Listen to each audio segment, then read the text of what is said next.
I'm here. That's a big change. New co-host. New co-host. I learn a lot from Kamie, I have to be honest. She, you're 10 years younger than me, or almost 10 years younger than me. Yeah, yes. So there's a lot of language and references that, most of the people on our show are closer to Kamie's age than mine, so she oftentimes helps fill me in on things when I might not understand what someone's sort of trying to say or reference they're making. The TikTok talk. Right. The voice of a generation. I think that just in general, because that younger generation Z era has grown up in social media, editing is so normal to them, and filtered images are normal to them, where I feel like when I was younger looking at magazines, it was my mom was reminding me, just to let you know, the models don't always look like that. But now it's the models, the everyday girls, Right. the girls in your class, everybody looks perfect. The one thing that jumps out at me is when video chatting and FaceTime were new, I think a lot of people were doing it more.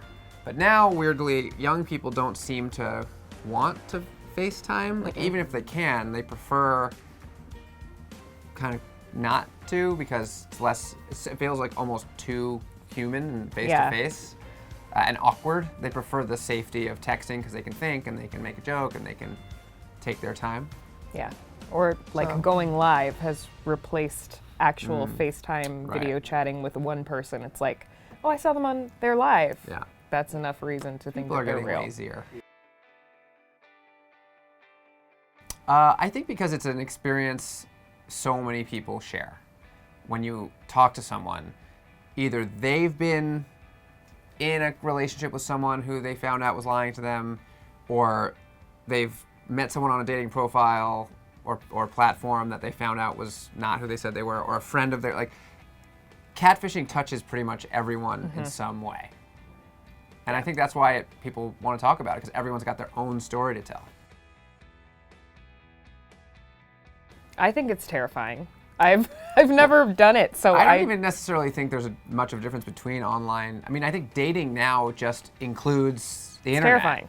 Yeah. Because it's hard to date offline. You can't. You go up to people in the old-fashioned way now, they'll think you're weird. You almost have to meet them through an app. But even if you meet them in person, it's not as soon as you get home, you're not rushing to Instagram or LinkedIn. And at least I am. If I meet somebody, it doesn't matter, friend or whatever, I'm looking you up. I'm figuring you out. And so that's still some type of online interaction that still happens in real life. That's why I think people are more and more drawn to Catfish, because the less you know about someone initially, the more you want to know.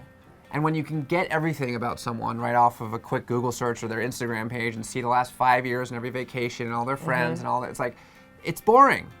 It's fun to get to know someone and to actually have to see and talk to them to find things out. And to not know what they look like in their underwear until you get them in their underwear. The mystery. You know what I mean? I mean, a lot of my friends who are single will send me I met this guy last night at such and such bar, help me find him. I'm give me 5 minutes. And I will find them. Or I get that Lady Gaga meme. Right. Yes. Or I get a lot of people who want to take a picture with me to post on their profiles to show that they're real. I'm sort of a verification check. If you have a photo with me, then you're good. legit. Verified. Right. Yeah. Well, Kamie's obviously the big Z factor. What does that mean? Well, because you're Gen Z, right? No. Oh, you're. I'm a millennial. Oh, you're still a millennial. Okay. What are you? I'm the old. Millennial, Yeah. same. Boomer. Yeah, basically.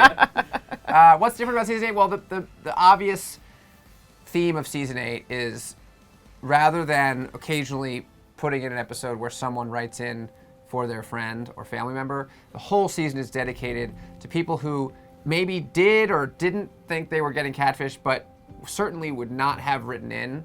So their friends or loved ones or family members wrote in for them, basically to say, hey, they're not getting it. I've tried to explain it. I've tried to help them. They won't listen to me. Maybe they'll listen to you. Yeah. So we're the last ditch effort that people are now kind of turning to help wake their friends up or their family members, and like, you know. And most times I feel like when people either write in themselves or, you know, they know a family member or friend is writing in for them, they're more inclined to be like, yeah, of course I want to do it. This season, it almost feels like we're having to convince them or be like, so do you want our help? Like, you know. Right. Well, that's always part of any relationship like this, but especially, I think what happens is you get to a certain point, you've been drawn in, you know, the mystery of this person has taken up a lot, you know, you've wanted to find out who this person is for a certain amount of time, so much so that at a certain point it's like, well, I'm already in this far. Yeah. If I give up now, I'll never know. And who knows, maybe this could be something great. I don't want, like, once you invest a certain amount, it's like gambling, right? You can sit at a table, you might win a little bit here and there, but over the night you're going to end up losing, and you'll think like, okay, let me just get back what I started with, and then I'll stop. And then you just end up going deeper and deeper and deeper into the, you know, into the red. Yeah.